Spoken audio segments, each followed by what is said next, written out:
NASA ने चांद पर मनुष्यों को भेजने के लिए अपोलो मिशन की शुरुआत की।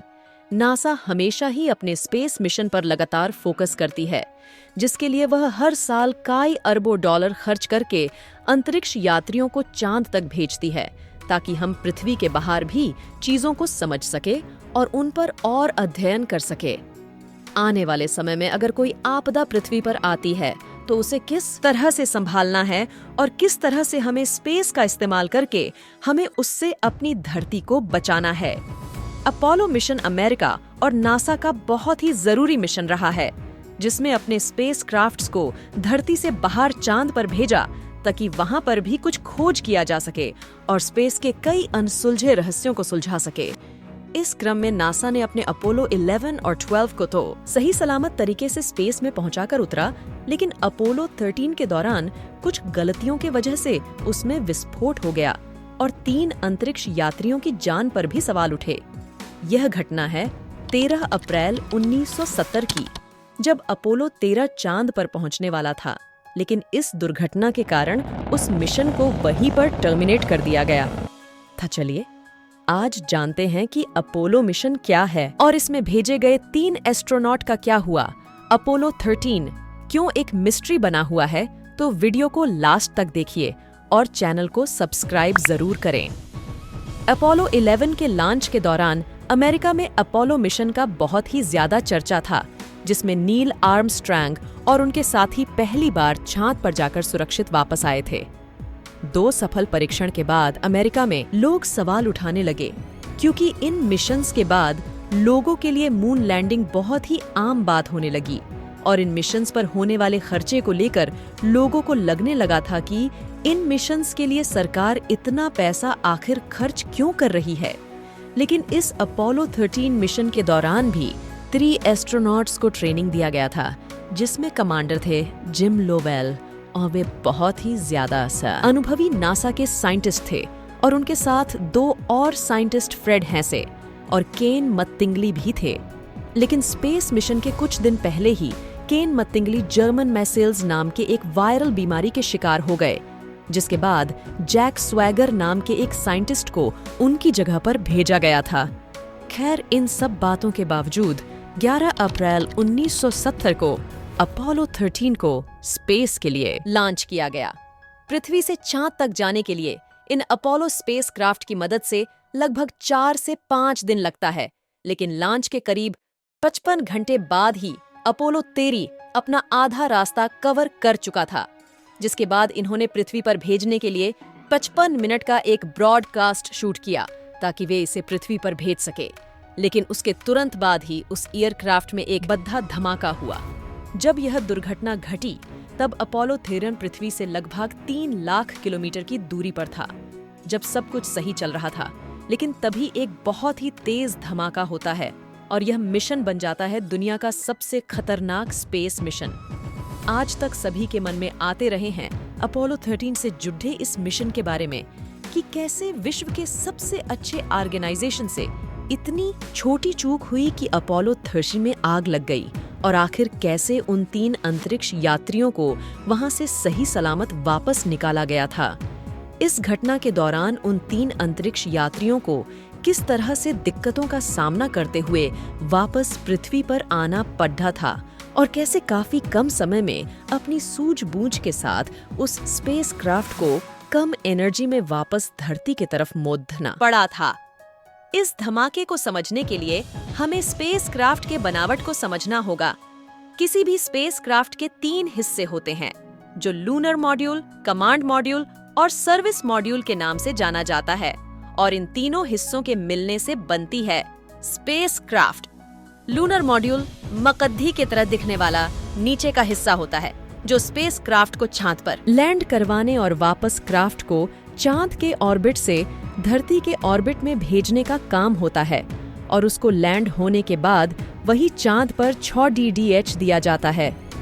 कमांड मॉड्यूल स्पेस क्राफ्ट का वो हिस्सा होता है जिसमें अंतरिक्ष यात्री अपने यात्रा का सबसे अधिक समय बिताते हैं, क्योंकि यही वो हिस्सा होता है जिसमें बैठकर यात्री अपना सारा काम करते हैं और वापस धरती पर आते समय भी केवल यही हिस्सा धरती पर नीचे आता है, जिसको समुद्र में गिराकर अंतरिक्ष यात्रियों को रेस्क्यू किया जाता है। इस हिस्से के आगे के साइड में लगी होती है वायुमंडल के घर्षण से होने वाली गर्मी से बचने के लिए हीट शील्ड, जो अंतरिक्ष यात्रियों के धरती पर वापस आने के समय उनका बचाव करता है। जो इस क्राफ्ट का तीसरा हिस्सा होता है, उसे हम कहते हैं सर्विस मॉड्यूल, जो सारे जरूरी चीजों का ध्यान रखता है, जैसे ऑक्सीजन, हाइड्रोजन टैंक्स जो काम आते हैं अंतरिक्ष यात्रियों के लिए, बिजली, पानी और हवा बनाने के लिए, और इस तरह से ये मॉड्यूल बन जाता है अंतरिक्ष यात्रियों के जरूरत का ध्यान रखने वाला, जो इस क्राफ्ट का तीसरा हिस्सा होता है। जरूरी चीजों का ध्यान रखता है, जैसे ऑक्सीजन, हाइड्रोजन टैंक्स जो काम आते हैं अंतरिक्ष यात्रियों के लिए, बिजली, पानी और हवा बनाने के लिए, और इस तरह से ये मॉड्यूल बन जाता है अंतरिक्ष यात्रियों के जरूरत का ध्यान रखने वाला मॉड्यूल। चलिए अब जानते हैं कि असल में क्या हुआ उस रात को। अब हम आते हैं 55 घंटे बाद की कहानी पर, जब अपोलो यात्रियों ने 55 मिनट का ब्रॉडकास्ट खत्म कर लिया और अब सब आराम करने के लिए जाने वाले रहते हैं। लेकिन उससे पहले वहां की जरूरी रूटीन टास्क को खत्म करने के बाद, जिसमें कुछ जरूरी स्विच ऑन या ऑफ करने होते हैं, और ये बताया जाता है यहाँ धरती पर मिशन कंट्रोल सेंटर हॉस्टन में बैठे साइंटिस्टों के द्वारा। मिशन कंट्रोल सेंटर यहाँ यात्रियों को एक कमांड देता है, क्रायोस्टर, जिसका मतलब था कि आप उन पंखों को चालू कर दीजिए जो सर्विस मॉड्यूल में रखे हुए हाइड्रोजन और ऑक्सीजन को ठंडा होकर जमने न दे। लेकिन ये क्या, आज इस बटन के दबते ही एक जोर का धमाका हुआ और किसी को भी यह नहीं पता चल पा रहा था कि आखिर ये हुआ कैसे है। और देखते ही देखते वहां मीटर पर दिख रही सभी सुइयां इधर उधर होने लगती हैं और सब कुछ अनकंट्रोल हो जाता है। हॉस्टन में बैठे नासा के लोगों के पास बस एक मैसेज आता है कि हमें मदद की जरूरत है, और बस यहाँ हॉस्टन में बैठे लोगों के होश उड़ी डीडीएच जाते हैं, क्योंकि वहाँ का डाटा कुछ अलग ही बयान कर रहा था, जिसमें सबसे ज्यादा डरावना डाटा था ऑक्सीजन टैंक के खाली होने का, और जो दूसरा टैंक था वो भी काफी तेजी से खाली होता जा रहा था। थोड़ी देर बाद जब जिम लोवेल ने खिड़की से बाहर देखा तो उन्हें बाहर कोई गैस लीक होते दिखाई दे रही थी, जिसके बाद ही उन्होंने हॉस्टन को इन्फॉर्म किया कि हमारे स्पेस क्राफ्ट के बाहर कोई गैस लीक हो रही है। फिर यह कंफर्म हुआ कि वह कोई और गैस नहीं बल्कि ऑक्सीजन गैस ही थी, जो ब्लास्ट के बाद शायद अपने टैंक से लीक कर रही थी। बाद में हुए रिसर्च के बाद ये पता चला कि स्विच दबाने के बाद ही एक स्पार्क हुआ, जिसके वजह से वहां मौजूद ऑक्सीजन के वजह से आग लग गई और एक ऑक्सीजन सिलेंडर में आग लग गई और ब्लास्ट हो गया। इस ब्लास्ट की वजह से दूसरे टैंक में एक छेद हो गया, जिससे ऑक्सीजन गैस लीक हो रही थी और जिम लोवेल को बाहर दिख रही थी। अब जब कोई रास्ता और काम भर की ऑक्सीजन और बिजली नहीं बची थी, तब नासा की टीम ने सोचा कि अब लूनर फ्री रिटर्न ट्रैजेक्टोरी को इस्तेमाल करके स्पेसक्राफ्ट को चांद पर बिना लैंड कराए धरती की तरफ वापस मोड़ लेना चाहिए, और इसके लिए चांद के ऑर्बिट का इस्तेमाल करके ही काम बन सकता था, क्योंकि इंजन चालू करने के लिए उस स्पेसक्राफ्ट में एनर्जी नहीं बची थी और कुछ एनर्जी बचाना भी था अभी धरती के वायुमंडल में प्रवेश करने के लिए। अब जो सबसे जरूरी काम बचा था वो था गाइडेंस सिस्टम और कार्बन डाइऑक्साइड फिल्टर को कमांड मॉड्यूल में लाना था, क्योंकि 3 लोगों के होने के वजह से वहां का अकेला फिल्टर काम नहीं कर पा रहा था, और गाइडेंस सिस्टम तो सबसे ज्यादा जरूरी चीज थी, क्योंकि गाइडेंस सिस्टम स्पेस का मैप होता है जो स्पेस क्राफ्ट को उस जगह पर जाने के लिए दिशा देता है।